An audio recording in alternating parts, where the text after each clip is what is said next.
All right, you have given us some dramatic video. Let's go right to it. The first of these shows you present at the explosion of a Russian mortar after the Russians received, I think, incoming fire from a drone. Do I have that right?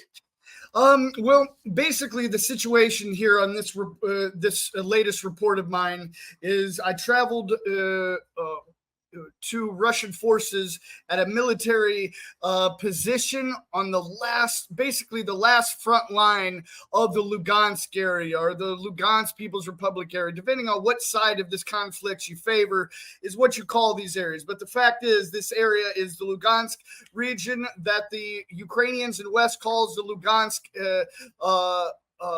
part of Ukraine, and Russian law calls the Lugansk or Lugansk People's Republic region of Russia. So where you sit is depending on how you call it. The local people that live there call it the Lugansk People's Republic as part of Russia. But this front line is the Belogorovka front line, which is the last stronghold of Ukrainian forces in this Lugansk area. Basically, the last of few areas that are still controlled by Ukrainian forces. And this area I'm at is the battle, basically, of Russia trying to force Ukrainian forces, the last Ukrainian forces, out of the Lugansk area, Lugansk People's Republic area. And I'm documenting them attacking Ukrainian forces with 122 millimeter mortar shells. And that's what we're going to see here, I believe. Okay, so in a moment, we're going to see a Ukrainian drone attacking Russian troops in what Ukraine says is Ukraine and Russia says is Russia, and you're right there. And then we're going to see a Russian mortar propelled in the direction of the Ukrainian troops. Do I have that right? Yes, exactly. While we were there on the position, going through the process of Russia attacking the Ukrainian positions with mortars, the Russians were identified by Ukrainian reconnaissance, and what I was told was a Ukrainian kamikaze drone came in at the positions. Now, it didn't hit us, but I could hear it. Okay. So it was a little bit scary. All right, I can see, and the audience will see in a minute, you were not comfortable there. You are dressed in full military protective gear. So, Chris, cut number 1, the drone strike.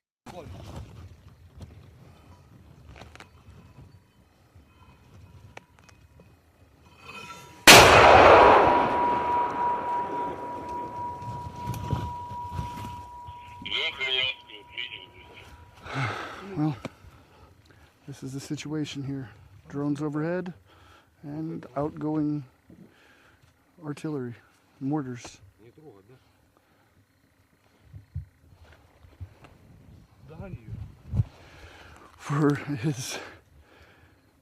For the situation this is, it's almost surreal.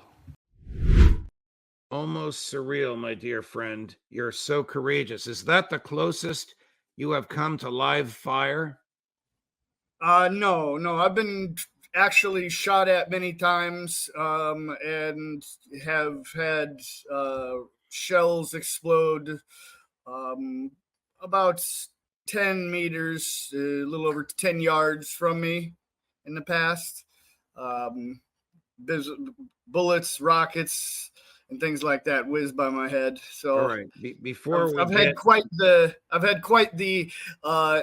experience with being fired at over the years, but yeah. So it is what it is. Before we get to the clip where you are running with troops through the field, and before we show Russian artillery being prepared for use. Let me ask you some big picture questions. Do the Ukrainians stand a chance in stopping the Russian onslaught? Russians say they don't. The Russian morale is pretty up right now because of the constant advances of Russian forces, which is, a fact. I believe a few days ago, less than a week ago, the Russian Defense Ministry has claimed that in the last time, there has been 180 new square kilometers taken control of by Russian forces from Ukrainian control. So, as I've been saying, since Avdiivka was taken control of by Russia, it's a new war now. Russia has bumped it up to the storm or assault mode and is just taking territory one step at a time. Now, some channels out there, some reporters will say, oh, well, they're taking fields and all this non-strategical stuff. Well, the fact is that, yeah, they're taking fields, but they're also taking settlements, towns, and villages. So anybody that tries to get you to believe that that 180 square kilometers taken control of by Russia from Ukraine isn't a strategical gain, they're lying to you. And I think the viewers out there can understand that themselves, that when the media is trying to say these gains are not important, but minor villages being held by Ukraine are.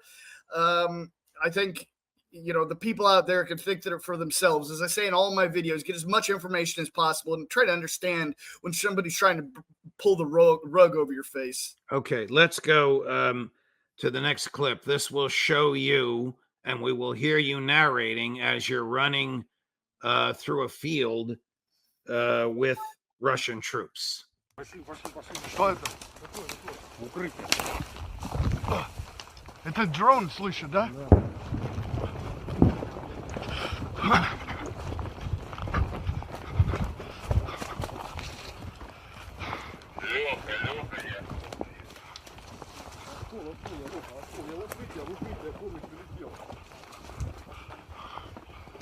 Все хорошо?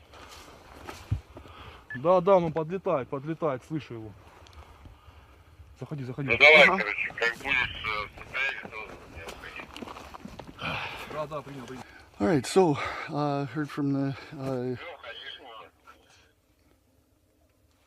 Командир, дайте сразу мне сейчас корректуру, я посчитаю сразу возьму. Я сказал секунду нахуй. all right, so orders are coming Я принял. from the leadership. So we get word from the commander here on the ground of this position that was a Ukrainian kamikaze drone that we were hearing just overhead, and it seems like they might have hit the neighboring position or something along those lines is what I understand. But we're gonna stay here in this bunker underground for a few minutes, and then as I assume the soldiers are going to move out and continue to engage Ukrainian forces. Were you afraid for your life when you made that clip? Well, yeah, at the beginning, for sure. Once I got down in the hole in the bunker, it felt quite a bit better. It's amazing how such old technology works so well on the battlefield. But yeah, just before that clip started is when I heard the drone, and as soon as I heard it, they heard it as well. It just started saying run, and I clicked the camera on, and before we had gone to they had started firing, they had showed me the hole, the bunker, where in the event of a drone, they said you dive in this hole, and that's exactly what we did. Everything worked exactly as they said, and luckily I was not hit by the kamikaze drone. So now, why do you call it? I know what the word means, at least in American culture, but why do you call it a kamikaze drone? Aren't all these drones kamikaze drones? Or are some of them surveillance drones that are just taking pictures and then leaving? Okay, well, basically what we've got is on both sides, Russian and Ukrainian, three types of drones, or three, general types of drones. Of course, there's 1,000 different brands and variants, but the major three types is one, as you said, reconnaissance, which is used to find new locations, to target artillery. I mean, specifically, like during this mortar attack, the people on the radio that they're talking to is someone at a different position who's got a drone in the sky watching in real time the location that those mortar shells are landing on Ukrainian positions and telling them how to correct their fire. And that's a common use of reconnaissance drones. Another type is the kamikazes, or FPV drones, as I said. And those are little hobby drones that cost about $500 to make, that they use to fly into people, equipment. And I mean, they can use a $500 drone to take out a $2 million tank, and it works extremely well on both sides. And then we've also got the drones that are mainly like DJI drones, where they have special attachments that they attach a grenade or a mortar shell or some sort of ammunition, and they have an extra button on the remote control where they go over a Ukrainian position or tank or something like this, push the button, and whatever ammunition they have on their drone gets dropped directly on top of whatever they're trying to eliminate. And both sides use those tactics. And this is really, as far as I understand, the first war that is really used full-on drone warfare to this high of a level, where drones are a huge factor in this war on both sides. And that's why I try to report so much on them. Since we last spoke, the president of France announced that whatever equipment the French have given to the Ukrainians, they can use to strike inside of Russia. The prime minister of Great Britain, the chancellor of Germany, and most importantly, the secretary of state of the United States. Has this in any way affected, any way you can perceive, the morale or the attitude of the Russians, or the morale or the attitude of the Ukrainians, that Western offensive weaponry in the hands of the Ukrainians, but operated by Western out of uniform troops, can target inside Russia? It's just infuriated both the military, the government, and the people.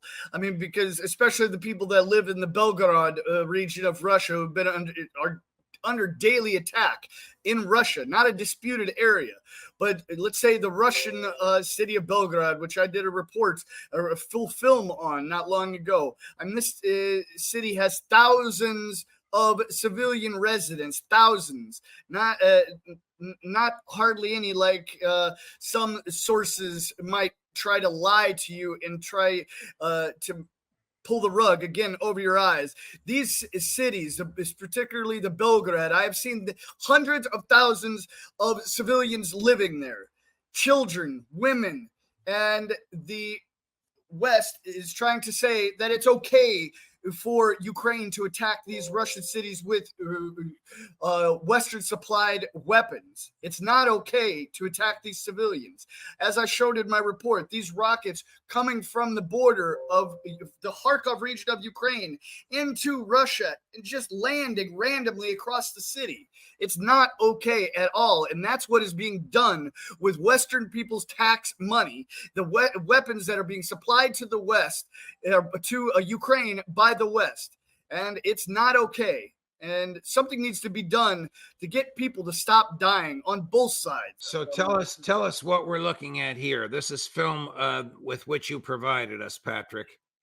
All right, now this is the position commander, the high-ranking person on the positions where they were attacking the Ukrainian positions from, and that's what he was showing us was their cache of 20 millimeter mortar, Soviet-made, Russian-made mortar shells, and that's exactly what we were seeing being shot out of that tube to Ukrainians. And what they're trying to, that particular position, their job's to fire those when called upon, when they have the targeting information, to kill Ukrainian soldiers and destroy whatever equipment they might be using. So obviously, the Russians do not have a problem with an American journalist photographing their equipment and showing it as you have just done with us. Yeah, I mean, I've been doing my best to show the West what's really happening. And I mean, you're not going to see the other Western journalists come here. And I think it's understood that I've, really show the truth of what I see. I don't try to spin it in some way that fits the Western narrative, or try to make hit pieces or something like this, which is, as you know, pretty much the standard for the Western media now, unfortunately. I am totally independent. I just put what I see on my own YouTube channel without having to submit it to anyone or give any type of edits because of what narrative it might show. I just show the facts that I see and try to show the world the other side of what their eyes are trying to be closed to. Patrick, you're a brave man, courageous man, and a patriot, and I thank you for all the time you've given us and all the knowledge and the tape that you've shared with us. I know you're in Moscow and you're traveling. When you're back and you're ready to come on the show, you know how to reach us. We'll put you right back on.